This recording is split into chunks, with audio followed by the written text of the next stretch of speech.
Hola amigos de KDFI, es un gusto saludarlos esta mañana del 6 de junio del año 2024.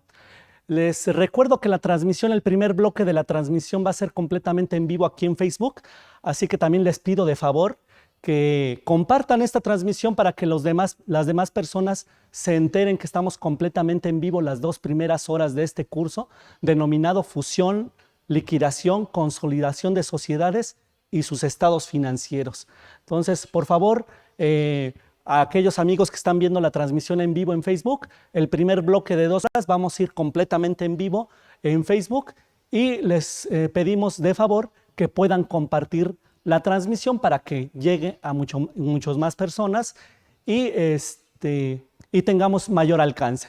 También les recordamos que les agradecemos con sus comentarios, sus dudas, sugerencias y con sus reacciones, con su like, con su me gusta, con no me gusta, etcétera, etcétera. Es muy importante para nosotros conocer sus reacciones. Y bueno, vamos a empezar esta plática del día de hoy, que es fusión, liquidación, consolidación de sociedades y sus estados financieros. Es muy importante quizá a lo mejor retomar todas aquellas cuestiones que nosotros como contadores sabemos y adicionalmente de las cuestiones que estamos acostumbrados a manejar como los impuestos, la parte de la auditoría, la parte de las finanzas, pues recordemos que los contadores son los expertos en hacer estados financieros y obviamente como tal, pues también en este tipo de casos como son las fusiones, las liquidaciones y las consolidaciones de sociedades, pues el papel del contador es fundamental. Entonces, aquí también tenemos una gran oportunidad o un nicho de oportunidades para aquellos contadores que quizá a lo mejor estén cansados del fiscal, de las finanzas, de la auditoría, pues también este es un gran nicho de oportunidad para nosotros los contadores intervenir en estos procesos de fusión, liquidación y consolidación. ¿Por qué? Porque el contador es el que tiene el expertise precisamente para hacer todo este tipo de estados financieros en este tipo de cuestiones y transformaciones que pueden tener algunas sociedades, ¿no? Entonces vamos a hablar precisamente en esta plática de estas fusiones, liquidaciones y consolidaciones, a grandes rasgos qué son cada una de ellas y obviamente como siempre los casos prácticos para que ustedes vean cómo se realizan también los estados financieros en el caso de una fusión, una liquidación y una consolidación de sociedades, que es lo fundamental y el trabajo más importante que hace el contador.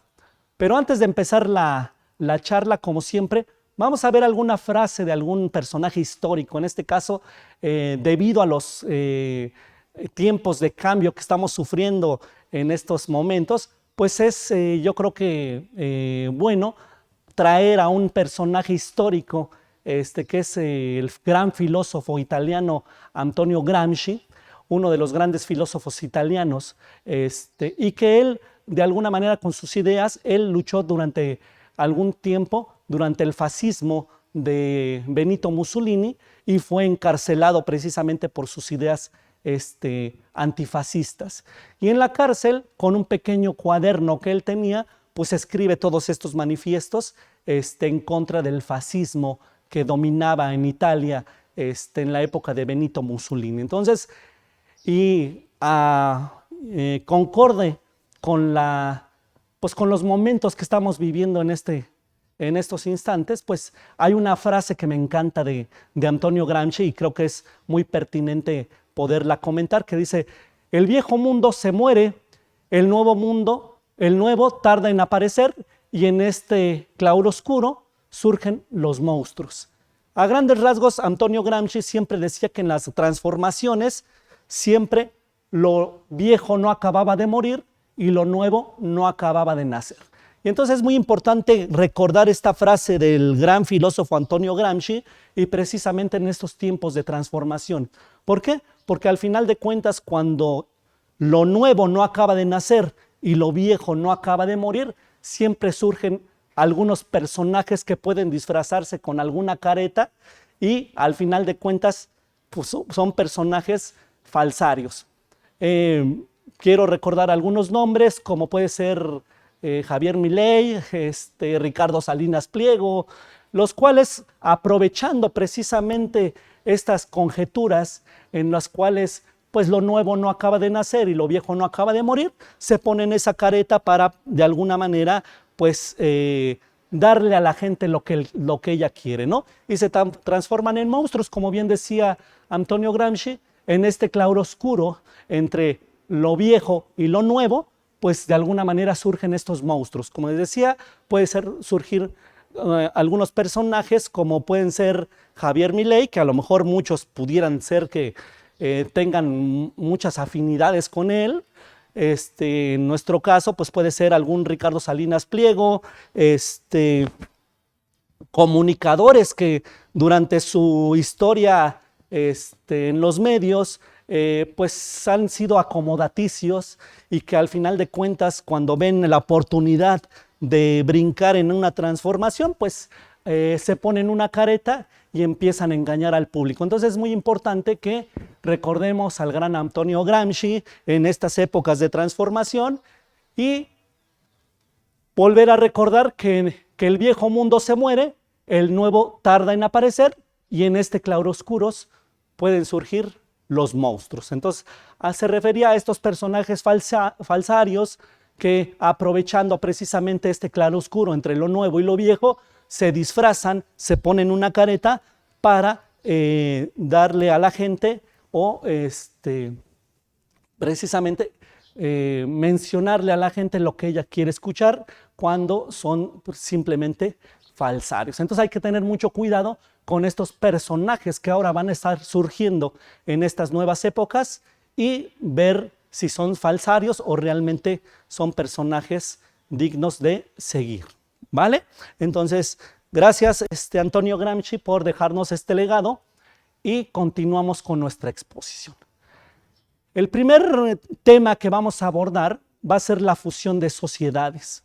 Quizá a lo mejor dentro de nuestro sistema o nuestro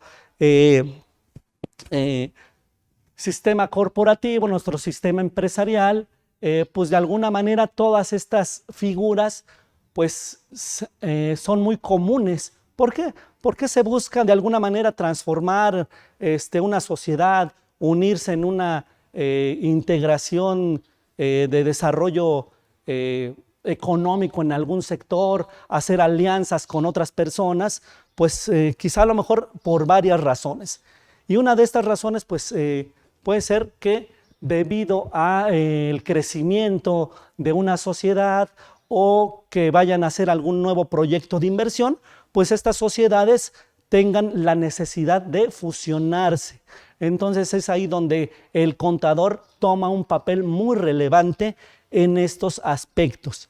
¿Y qué es la fusión? Bueno, en el caso de la fusión, ¿cuáles son los elementos que intervienen en la fusión? En este caso, pues pueden intervenir dos o más sociedades para una fusión. ¿Qué más? Bueno, en este caso es probable que desaparezcan algunas sociedades y surja alguna nueva o en su caso subsista alguna de estas sociedades que está vinculada con la fusión. Como les mencionaba, todos estos aspectos o estas transformaciones que tienen las sociedades, como son la fusión, la consolidación y la liquidación, siempre es para, de alguna manera, hacer más competitivo el mercado, hacer alianzas estratégicas, buscar nuevos horizontes o buscar nuevos proyectos de inversión.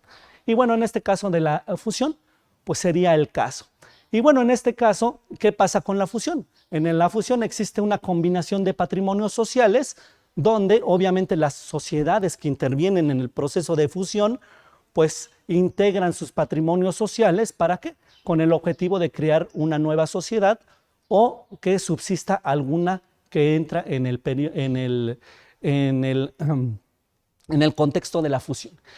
Y bueno, aquí en este caso, siempre dentro de la teoría de la sucesión, pues se observa o se menciona que es una transmisión universal de los patrimonios de las personas morales fusionadas, incluyendo todos sus activos, pasivos, y que resultan afines a dichas empresas. Entonces, en lo que estamos mencionando, que en una fusión donde intervienen dos o más sociedades, en algunos casos unas desaparecen, otras pueden subsistir o en la mayoría de los casos surge una nueva, pero con motivo de esta fusión hay una combinación de patrimonios sociales. Entonces, aquí es muy importante la intervención del contador, porque el contador es el que precisamente tiene esa información de los activos, pasivos y patrimonios de cada una de estas sociedades que van a intervenir en la fusión, y va a ser el responsable de la creación y la estructura,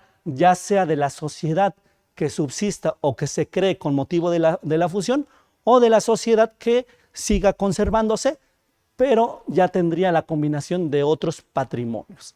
Entonces aquí, otro de los elementos de la fusión es que los accionistas de las personas morales pueden llegar a desaparecer y se convierten en accionistas de la sociedad que subsiste o la sociedad que se permanece, pero obviamente con la combinación de los demás patrimonios. Todo esto lo vamos a ver precisamente en el caso práctico que traemos hoy día, donde vamos a ver precisamente cómo se combinan estos patrimonios de todas estas sociedades, y al final de cuentas también la participación de los accionistas que estaban dentro de esas sociedades, pues cómo va a quedar, ya sea en la sociedad que subsiste o en la sociedad que se crea con motivo de una fusión. Y bueno, como veíamos anteriormente o comentábamos anteriormente, ¿por qué se dan estas transformaciones en las sociedades? ¿Por qué o cuáles son los objetivos que busca una fusión?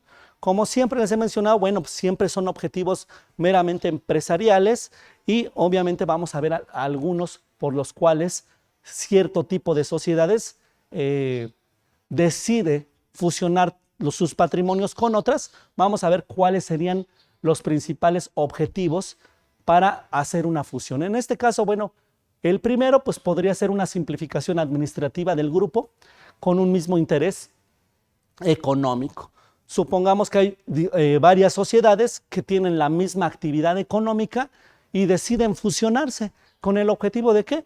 De una simplificación administrativa del grupo. En lugar de administrar 3 sociedades que se dedican a lo mismo, a lo mejor administramos una sociedad mucho más grande, pero los procesos se simplifican y la administración se vuelve mucho más ágil. No es lo mismo a lo mejor administrar 3 sociedades que una sola, quizá a lo mejor con una estructura mucho mayor, pero es mucho más fácil controlar una sola que 3 sociedades. Entonces, muchos de estos grupos corporativos que deciden una fusión es con el objetivo de ¿qué? De hacer una simplificación meramente administrativa. No es lo mismo administrar 3 sociedades que administrar una sola. Si bien es de mayor tamaño, de todas maneras también los procesos son más ágiles y solamente es uno, ¿no? No son 3.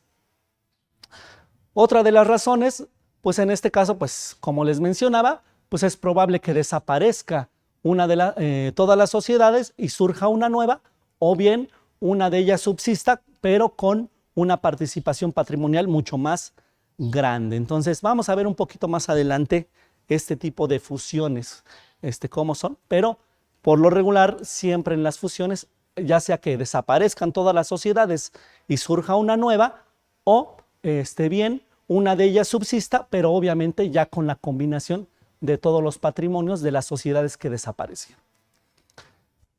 El elemento número 3 para que una sociedad decida fusionarse, pues es obviamente, como decíamos, la combinación de los patrimonios sociales, ¿no? Entonces, muchas veces, a lo mejor por cuestiones corporativas, cuestiones de liderar el mercado o cuestiones más, les menciono, corporativas, pues a lo mejor la combinación de varios patrimonios hace que este grupo corporativo sea mucho más fuerte y pueda ser más competitivo en la actividad económica que se desarrolla. Entonces también muchas veces se ve a la fusión como un elemento de ¿qué? De valor agregado. ¿Para qué? Para que en el mercado nosotros individualmente 3 sociedades, a lo mejor sí tenían su mercado, tenían sus clientes, sus proveedores, pero a lo mejor al unirse, al fusionarse, puede ser que sean mucho más fuertes y más competitivos en el mercado. Entonces, también uno de los elementos por los cuales las sociedades deciden fusionarse es precisamente para ganar terreno en el mercado en el cual se están desarrollando. Entonces, por eso también surge esta idea de la combinación de patrimonios sociales. Y bueno, ya veíamos que, existían, los socios pueden desaparecer de las sociedades que se fusionan, pero tienen participación en la sociedad que ya surge con motivo de la fusión o que subsiste con motivo de la fusión. Y bueno, decíamos que de los objetivos pues es la simplificación administrativa, la creación de una empresa más fuerte, como les mencionaba, de las empresas que se crearon y obviamente la combinación de estos patrimonios, como les mencionaba, a lo mejor quieren ser más competitivos en el mercado, individualmente las sociedades no son tan competitivas y deciden hacer un grupo empresarial donde precisamente en el mercado puede ser que tengan mayor solidez y a lo mejor incluso hasta puedan acceder a otros productos que individualmente no podrían acceder. Y bueno, en este caso, pues se busca un grupo más fuerte o una empresa más fuerte y en muchos de los casos llegan a aparecer o se crean las famosas holdings o controladoras y obviamente tienen sus empresas agrupadas en este sentido. Entonces también es muy importante que nosotros tengamos en cuenta esta situación de la fusión. Aquí en este caso, pues en la fusión es la combinación de los patrimonios sociales, ¿para qué? Para crear un grupo corporativo más fuerte. Y bueno, como mencionábamos, ¿cuáles son los tipos de fusión? Los tipos de fusión que podríamos mencionar en esta plática y que existen en nuestra vida corporativa, pues pueden ser de varios tipos. Y como les decía, siempre en un proceso de fusión, siempre va a ser en la combinación de estos patrimonios, siempre o ya sea que desaparezcan todas las sociedades que intervienen en este proceso y surja una nueva, o bien que algunas sociedades desaparezcan y una subsista, pero obviamente con un patrimonio mucho mayor. Entonces vamos a ver en qué casos o cuáles son los tipos de fusión para que también nosotros podamos identificar en el momento en que como contadores, como expertos en la materia, pues podamos identificar cuando nosotros estemos inmersos en esta labor de las fusiones de las sociedades, ver qué tipo de fusiones y comprender también la realización de los estados financieros. Vamos a ver qué tipos de fusiones tenemos. En primera instancia tenemos la fusión por absorción. ¿Cuál es esta fusión por absorción? Bueno, en este caso, dos o más empresas acuerdan disolverse, transmitir la totalidad de sus patrimonios a una empresa ya existente. En este caso, pues obviamente dentro de la fusión se observan el fenómeno de la disolución, que es un poquito más adelante, que lo vamos a ver más a fondo cuando entremos en la liquidación de sociedades. Pero en la fusión por absorción, cuando desaparecen dos sociedades y deciden pasar esos patrimonios de estas sociedades que deciden desaparecer a transmitirlos a una empresa que ya existe, pues en este caso de antemano siempre entra un proceso de disolución de sociedades que, como les mencionaba, más adelante lo vamos a ver a detalle cuando entremos a la liquidación de sociedades. Pero siempre también aquí en la fusión de sociedades, cuando es una fusión por absorción, que desaparecen algunas sociedades para transmitir su patrimonio a una que ya existe, pues siempre debe de haber de antemano un proceso de disolución. En este caso, podemos ver que las empresas A y B ya existen. En este caso, la empresa A absorbe a la empresa B y la que subsiste es la empresa A, la misma que conserva su patrimonio propio y el que le transmite la empresa B. En este caso, si son una fusión por absorción donde participan A y B, B desaparece y A se convierte en una empresa mucho más grande, una A grandota, ¿no? Entonces, este es en el caso de la fusión por absorción. En este caso, la empresa A continúa con las operaciones, mantiene su misma personalidad jurídica, su mismo nombre y domicilio, y su diferencia conforme a lo que tenían antes de la fusión es que va a tener un patrimonio mucho mayor. ¿Por qué? Por la integración del patrimonio de la sociedad B. Entonces, en este tipo de fusiones que son por absorción, que les digo, la sociedad que subsiste va a seguir haciendo las operaciones, va a mantener la misma personalidad jurídica, el nombre y el domicilio. La única diferencia antes de la fusión es que esta empresa que ahora subsiste, ya su patrimonio es mucho mayor. ¿Por qué? Porque se integró el patrimonio de las empresas que se fusionaron. Entonces es muy importante que nosotros tengamos en cuenta este tipo de fusión por absorción.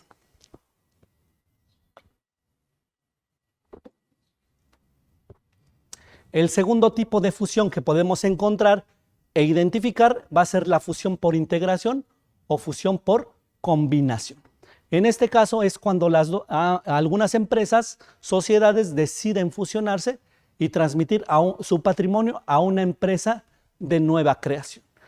A diferencia de la fusión por absorción, donde las empresas, siempre va a subsistir una empresa que ya estaba en el proceso de fusión. En este caso, en el proceso de fusión por integración o por combinación, siempre al momento en que se fusionan, los patrimonios se van a transmitir a una empresa distinta a ellas.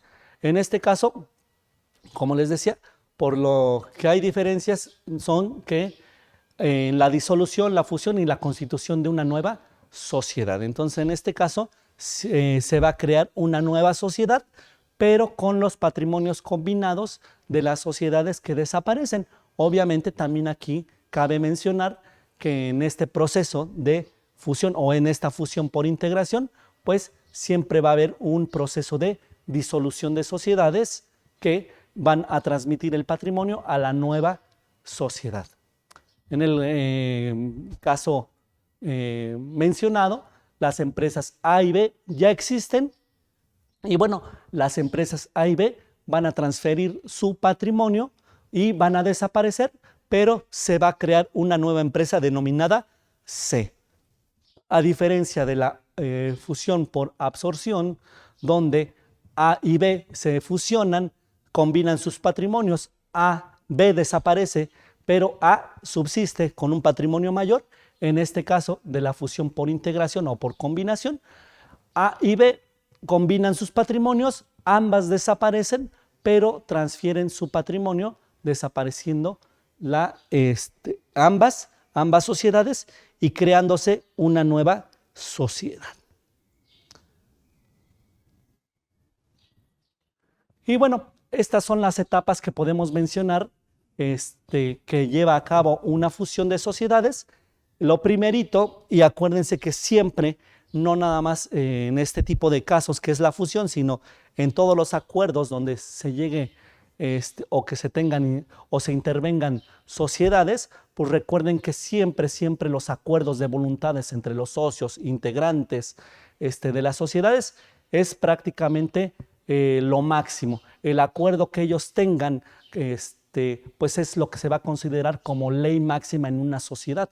Entonces es muy importante todos estos acuerdos que se toman en las actas de asamblea, ya sea en actas ordinarias o actas extraordinarias, que en este caso, en el caso de una fusión, pues no sería una acta ordinaria, sino ya sería una acta extraordinaria. ¿Por qué? Porque en el acta extraordinaria pues se discuten asuntos como la transformación de las sociedades. Entonces, todos estos acuerdos deben de estar bien fundamentados en los acuerdos que tomen en las diferentes actas, y precisamente en una cuestión de fusión o en un proceso de fusión, pues este acuerdo debe de estar en un acta extraordinaria y debe de ser debidamente plasmada el acuerdo que tengan todos los integrantes de la sociedad. Entonces, dentro de las etapas de la fusión podemos mencionar que está la toma de acuerdos de fusión, que como les mencionaba va a venir dentro de una acta de asamblea. El segundo elemento o parte de la segunda etapa de la fusión va a ser la inscripción de los acuerdos en el registro público de comercio y la publicación en el sistema de publicaciones mercantiles de la Secretaría de Economía. Entonces, una vez que ya se acuerdan o ya se toman los acuerdos de la fusión, en los acuerdos de la fusión, pues lo que vamos a tener específicamente es que si va a ser una fusión por absorción o una fusión por combinación, cómo se va a llamar la nueva sociedad, o cómo va a ser la estructura del patrimonio en la sociedad que ya subsiste, etcétera, etcétera. Entonces, todos estos acuerdos, les digo, van a estar, o todos estos datos van a estar mencionados en estos acuerdos de fusión. Ahí podemos ver si es una fusión por absorción o una fusión por combinación. Entonces, aquí en estos acuerdos de fusión. Una vez que ya se tengan estos acuerdos de fusión, pues vamos a proceder a la inscripción de estos mismos en el Registro Público de Comercio y su publicación en la Secretaría de Economía a través del sistema de publicaciones mercantiles. Entonces, es muy importante estos pasos para que le demos certeza jurídica al proceso de fusión. Lo que se va a hacer también es la publicación del último balance de cada sociedad. Las sociedades que van a estar interviniendo en el proceso de fusión también deben de publicar a través de lo que es el sistema de publicaciones mercantiles de la Secretaría de Economía. Van a publicar su último balance que tiene cada sociedad para proceder precisamente a el proceso de la fusión. Como les mencionaba, por eso es muy importante la participación del contador en estos elementos, y como les mencionaba también anteriormente, este es un nicho de oportunidad para el contador. Si bien el contador en nuestro país está muy vinculado con la realización de impuestos, con la determinación de contribuciones, etcétera, etcétera, también hay otros campos de oportunidad que se han dejado de lado, como son estos procesos de fusión, donde se puede decir que la columna vertebral de estos procesos de fusión pues es el contador, porque ¿quién es el que elabora los estados financieros? Comúnmente, hasta donde yo tengo entendido, pues el expertise o el experto en la elaboración de estados financieros pues es un contador. Entonces es muy importante, de acuerdo a lo que estamos viendo, que son los procesos de fusión o las etapas de fusión, la participación de un contador es muy importante al momento en que te piden, como parte de las etapas de la fusión, precisamente la publicación del último balance de cada sociedad. Si son 10 sociedades las que intervienen en un proceso de fusión, se deben de publicar los balances o el último balance de esas mismas 10 sociedades. Posteriormente se realiza el convenio de fusión y al final de cuentas ya se protocolariza en una escritura pública. Entonces, al final de todas estas etapas, lo que vamos a tener como resultado en el proceso de la fusión es precisamente una escritura pública, donde ya sea que en el caso de una fusión por absorción, algunas sociedades desaparezcan y una sociedad permanezca, pero obviamente con la combinación de los demás patrimonios, pues lo vamos a tener plasmado precisamente en su escritura pública. Y obviamente cuando ya es una sociedad o es una fusión por combinación, pues en este caso vamos a tener la escritura pública de una o de la nueva sociedad, y como les mencionaba, pues ahí vamos a tener también la combinación de los patrimonios de las sociedades que entran en la fusión y la participación que cada una tiene ya en la nueva sociedad que se crea, ¿no? Entonces es muy importante conocer estas etapas que tiene la fusión. La primera, como siempre, es un acuerdo. Si no hay este acuerdo, pues no podría existir ni la fusión, ni la liquidación, etc. Entonces, primero se tiene que tomar el acuerdo de los integrantes de las sociedades. Posteriormente, estos acuerdos se van a inscribir en el Registro Público de Comercio y a su vez se van a publicar en la Secretaría de Economía a través del sistema de publicaciones mercantiles. También se va a publicar ahí mismo en el sistema de publicaciones mercantiles lo que es también la publicación del balance final de cada una de las sociedades, y posteriormente se realiza ya el convenio de fusión, y una vez realizado el convenio de fusión ya se procede a darle el protocolo debido ante un notario público, corredor público, etcétera, etcétera. Entonces es muy importante ya este último paso, porque ahí ya vamos a tener la existencia de una nueva sociedad o una sociedad que ya existía pero con una combinación de patrimonios. Entonces vamos a proceder en este caso a realizar el caso práctico una vez que ya vimos los